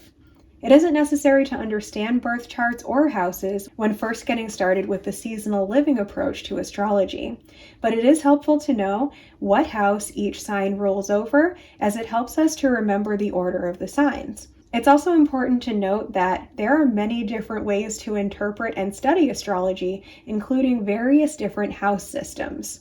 In the Writing Witch Coven, we work with Whole Signs House System because it is the simplest and most ancient system.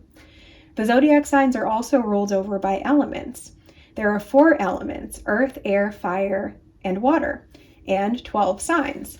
So this is an example, because remember earlier when we were talking about elements and I said some systems that you'll work with in your practice will deal with all 5 elements, such as the tarot, and then other things will only work with the 4 cardinal elements, such as astrology. So I like to kind of think of it as like spirit is the way that we are the ones relating to the charts, but the charts themselves only deal with the 4 elements, officially speaking. So each element rules over 3 signs. Since there are 2 masculine elements, fire and air, and 2 feminine elements, water and earth, this also means that the signs alternate between masculine and feminine each month. What makes each sign different is their modality or quality. The first is cardinal, the second is fixed, and the third is mutable. The cardinal sign of each element initiates the start of a new season. The fixed sign of each element is consistent and sustaining, the height and epitome of a season. The mutable sign of each element is changeable, transforming into the next season. Isn't it crazy how this works? I love this so much. The signs also fit perfectly into the Sabbath seasons of the Wheel of the Year. Each cardinal sign is the start of one of the 4 main seasons of the year, the solstices and equinoxes. The fixed signs take place during the height of each season, which are represented by the Celtic fire festivals such as Imbolc, Beltane, Lammas, and Samhain. The mutable signs rule over the final phase of each season before the next solstice or equinox. Each sign's themes and symbols align with the themes of the Sabbath seasons they fall into. Some notes to be aware of. Most astrologers assign an archetype to each sign, but this is not a fully standardized system. I like to use Tanae Stewart's terms, but you may find them labeled slightly differently in your own astrological studies. Additionally, it's also important to note that the generalized dates of each zodiac season are not always perfectly accurate. They may vary slightly from year to year, which is why they seem to overlap by a day or two on general charts like the ones on the following pages. And that is because of the Gregorian calendar. It was made up, it's very man-made, and sometimes it's not as perfect and doesn't match up perfectly with the actual astrological seasons. Oh my gosh. Okay, so I guess I did that to this entire section. I just realized that I must have done that whole thing where I hole punched them backwards. So like, here are the new ones that are hole punched correctly, but this page was actually supposed to go right there, but that's fine. I'm okay with it. So astrology, what it is. The study of the movements and relative positions of astrological bodies interpreted as having an influence on human affairs and the natural world. Some use astrology as a divinatory method for trying to predict the future, but in self-reflective astrology, it's more so about understanding the energies of the universe and how we are part of that. By living in tune with the energies of the seasons, including the zodiac seasons, we're able to empower ourselves in a multitude of ways. In this section, we'll be focusing on the basics of astrology, starting with the signs of the zodiac. Each sign corresponds to a 12th of the wheel of the year. And by looking at each zodiac season as a subsection of the 8 Sabbats of the witches, we're able to see a fuller picture of the energies of the seasons and our place within them. So the following pages are, again, those sort of cheat sheet type things for each of the 12 signs. And then on the back is a themed note page where you can write about your own experiences with these signs. Because to me, I think that is one of the easiest and most natural ways to learn these, is even if you're brand new to astrology, there might be some of these that you know a little bit about. Like if you are an Aries sun sign, you probably know a little bit about Aries, and you can write down your current experience with it, as well as if you want to do additional research, you can fill this part in with what you're learning. And spoiler alert, the series that I have coming out on the equinox will also be something that will help you to fill in a page like this. So we're going to go over these. Okay, I apologize if the lighting and stuff suddenly changed. I just ran out of space on my phone, so we are now on a different camera. So Aries. Aries energy is related to the divine masculine fire element, dealing with initiative, leadership, and confidence. It's related to taking courageous action on our goals and setting intentions and desires. Aries invites us to be willing to get outside our comfort zone to pioneer a new path in life, business, or creativity. This is the glyph. Symbol is the ram. Ruling planet is Mars. Natural house, the first house. Element, fire. Quality, cardinal, the start of the spring season. Key phrase, I am. Theme, initiative. Archetype, the warrior. Season, March 20th, aka spring equinox, through April 19th. Sabbat, spring equinox / Ostara / astrological new year. The astronomical spring equinox occurs at the exact moment that the sun goes into Aries. Taurus. Taurus energy is related to the divine feminine earth element, dealing with themes of comfort, pleasure, practicality, and material wealth. It's related to getting grounded in 3D reality by prioritizing stability and creature comforts. Taurus invites us to plan our leveling up journey in a way that's steady and sustainable, even if it means establishing a slow and steady path of progress. Here's the glyph, and the symbol is the cow or bull. Ruling planet Venus, natural house, second house.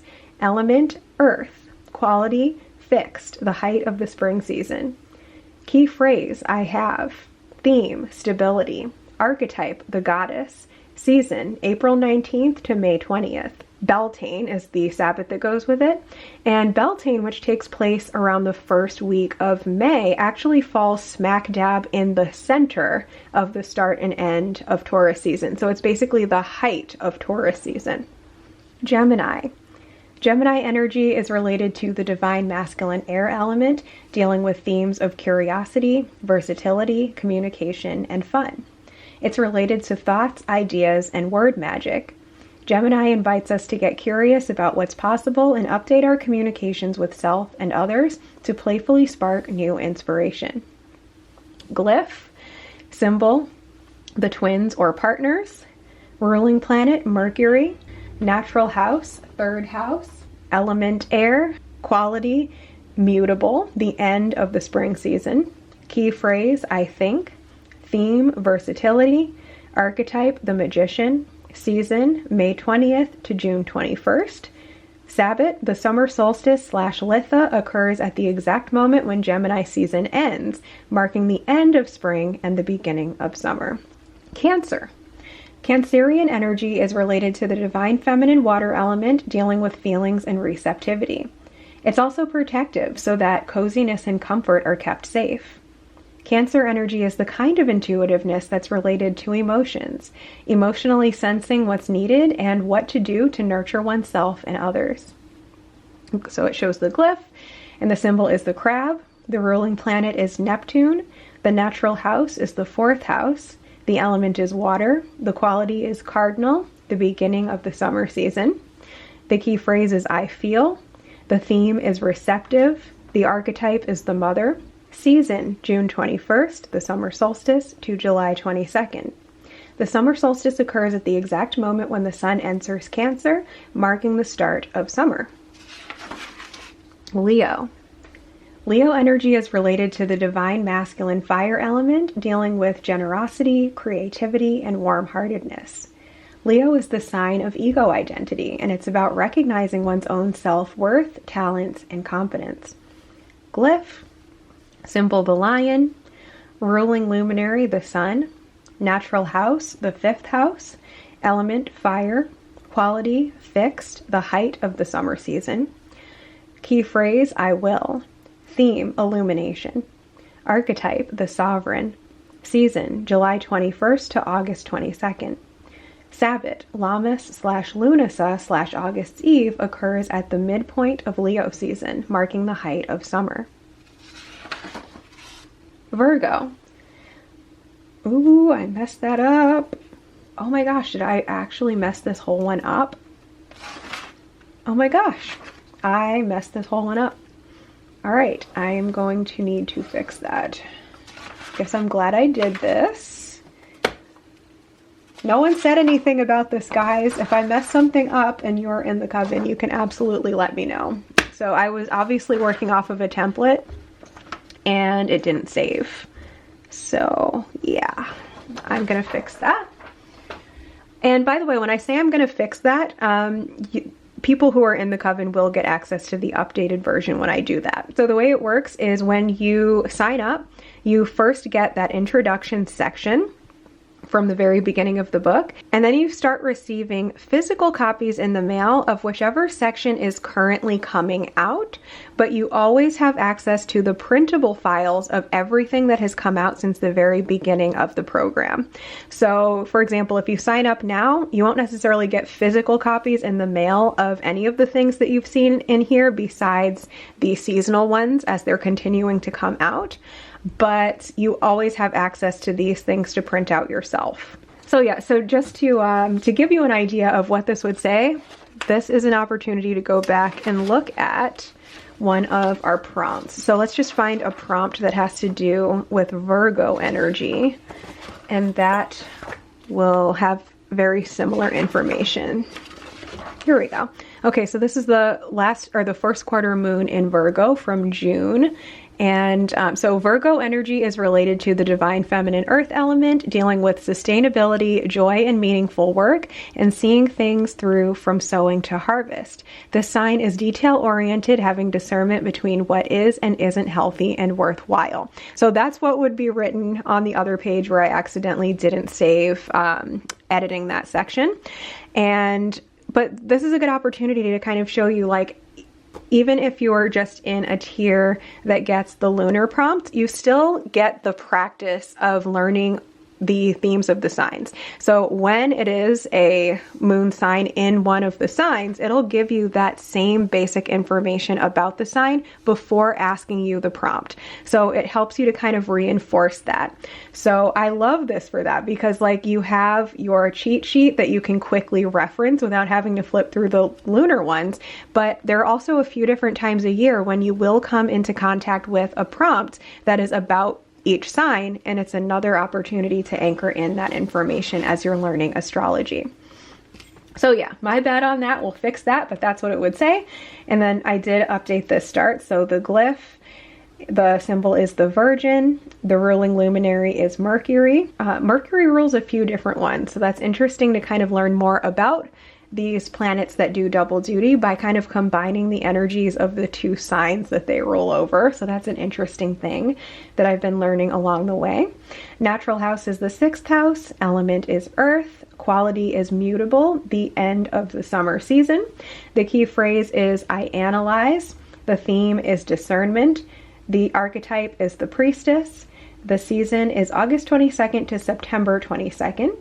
And as for Sabbats, the autumn equinox occurs at the exact moment when Virgo season ends, marking the end of summer and the beginning of autumn. This is one of those ones that's a prime example of how the wheel of the year and the zodiac wheel fit together, not just from continuously reviewing this this pattern of how the solstices and equinoxes are directly related to the signs, but also because typically the Virgo symbol is represented by either a woman or an angel holding up some wheat harvest.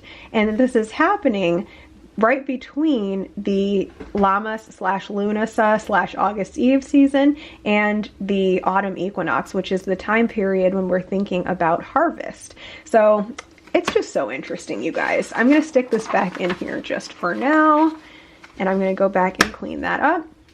So Libra energy is related to the divine masculine air element, dealing with cooperation, partnership, and idealism.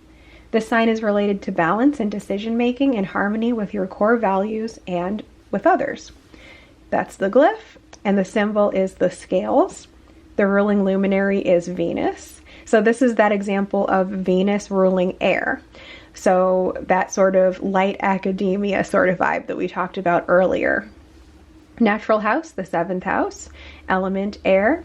Quality cardinal, the beginning of the autumn season. Key phrase, I balance. Theme, harmony. Archetype, the lover. Season, September 22nd to October 22nd. Sabbat, the autumn equinox occurs at the exact moment when the sun moves into Libra, marking the beginning of autumn. Scorpio. Scorpio energy is related to the divine feminine water element, dealing with desire, passion, curiosity, and psychic intuition. The sign is about the more shadowy or intense themes in life, as well as the taboo. That's the glyph.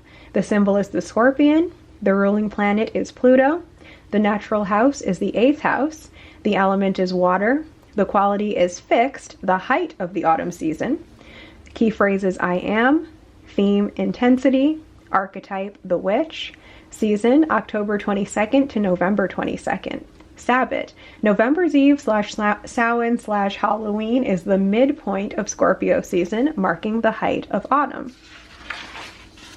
Sagittarius. Sagittarius energy is related to the divine masculine fire element, dealing with themes of adventure, leadership, philosophy, and enthusiasm. This is the glyph. The symbol is the archer. The ruling luminary is Jupiter. The natural house is the 9th house. The element is fire. The quality is mutable, the end of the autumn season. The key phrase is I see. The theme is philosophy. The archetype is the healer. The season is November 22nd to December 21st. Sabbat. The winter solstice takes place at the exact moment when the sun moves out of Sagittarius, marking the end of autumn and the beginning of winter. Capricorn.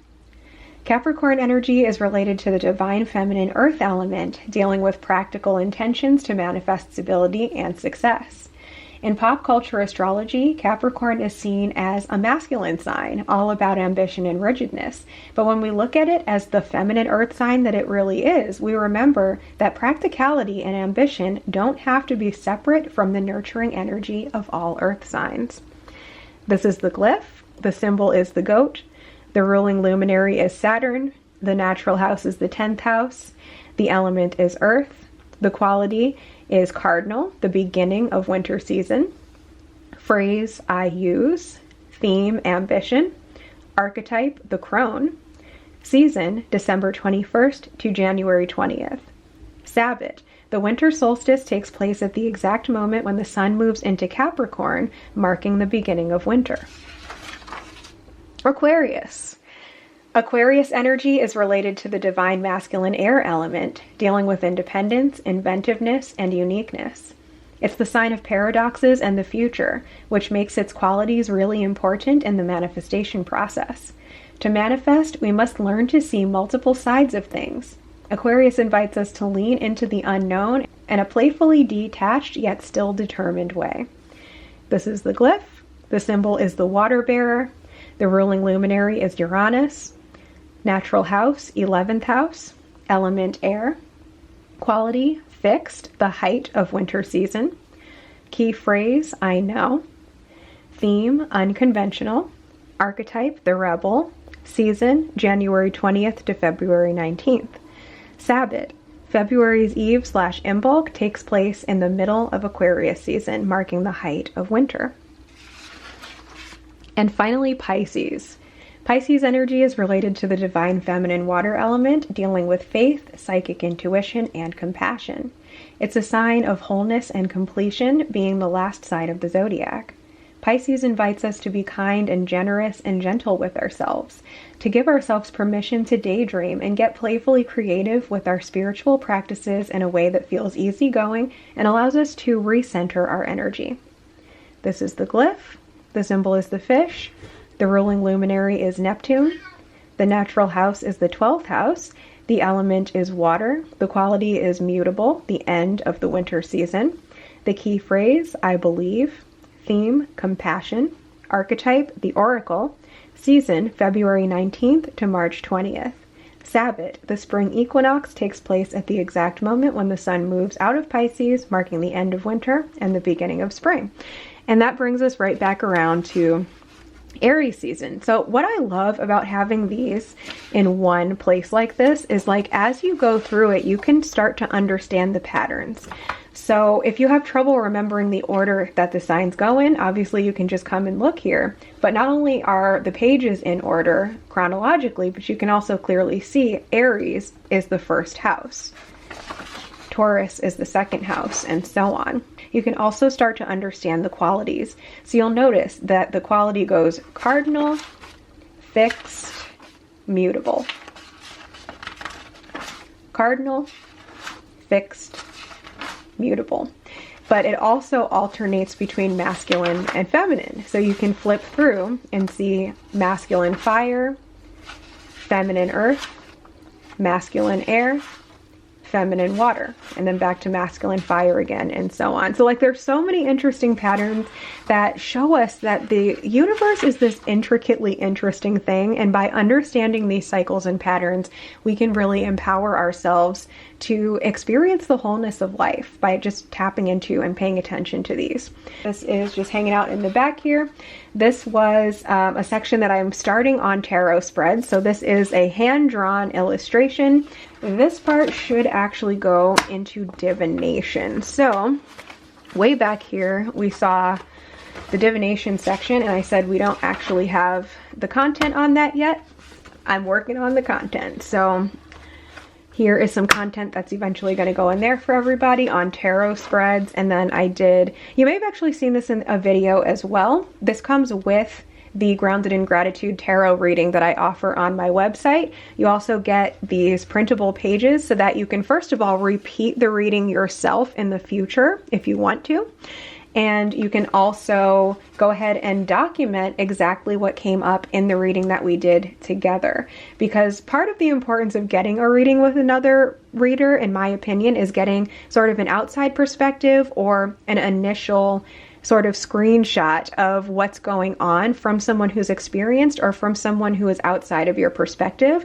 But the real power in any reading comes back to you then analyzing it yourself on top of that. So I feel it's really important when you get a reading to do some journaling on it. So these pages are specially designed so that you can do journaling on exactly the reading that we do together. And these are actually like stickers. So I also offer a printable where you can just print out the cards that came up for you in the reading and then glue them onto the spot right there, which is really cool.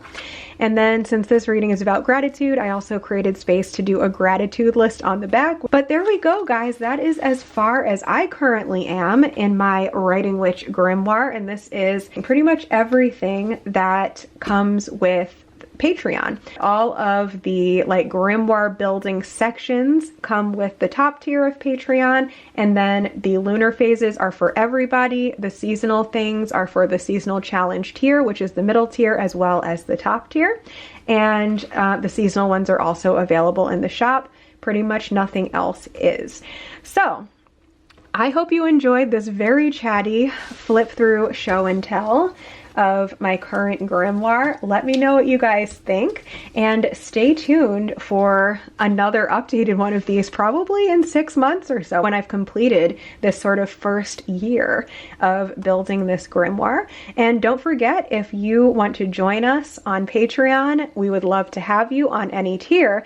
And whether or not you are on the top tier of Patreon, I am currently doing a special thing where for a very limited time, you can purchase pretty much everything that you saw in this book, and it's only going to be available in the shop until March 1st. So if you would like to try these out without signing up for a top tier membership, this is your invitation. So thank you so much for watching, and if you love grimoire stuff, check out this video that's on the screen right now. Thank you so much for being your magical self, and until next time, blessed be.